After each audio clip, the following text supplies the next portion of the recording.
So my name is Yasha Estraikh. I'm part of a very small team at Piper. And Piper is we're a smallish fund investing in brands. So all we do is invest in brands, and we help founders build great brands, what we call brand legends. So we take small stakes in the business, minority stakes, and then work with them over 5 years and help them become great leaders in digital, people and culture, in brand, and help them achieve their full potential. Okay, so you're here today to discuss the outcomes of COP26. Tell us about the panel that you joined, your thoughts on COP26 and actions for the future. Yeah, so I've actually been working with Seismic for the last couple of years, and actually they're our Piper's partners in becoming B Corp, which very close to becoming one. It's a bit of a backlog, but hopefully the next 4 weeks we will be.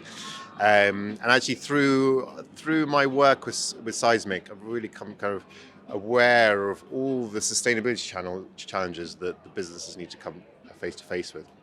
I mean, COP26 always feels quite high level, and actually from a business perspective, there's going to be a big impact on the big businesses in terms of regulation, in terms of the things they need to put in place to show how they're going to change to net zero. The reality is that the kind of slightly smaller scale, which is where we work with businesses turning between 5 and 50 million turnover, is they don't need to do any of that. So, but I think for us, understanding what bigger businesses need to do now and trying to put that into play with our smaller businesses is really important. Why is business such an important part of the whole spectrum for change, and what can they do to make that change? Well, in reality, I don't know what percentage of the world is employed by businesses, but it's the vast majority. And so when you break it down, every consumer is also probably an employee of a business. And so actually what we find with B Corp is that B Corp as labels is really helpful in attracting really good people to the businesses. And in turn, by attracting those people then change those businesses, and then those businesses will change how they do things. And that for me is, I think, how change will happen really, really quickly.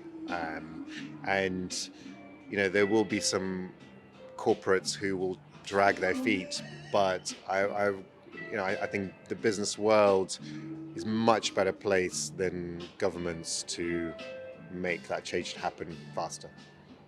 I agree. Okay, so now I'm going to ask you what seismic change you would like to see. I would like to see, actually, related to what I do, is sustainability being taken seriously at board level. I think at the moment, if I think about our board meetings, is every board we have a theme. So it might be, I know we talk about the marketing plan, we talk about operations.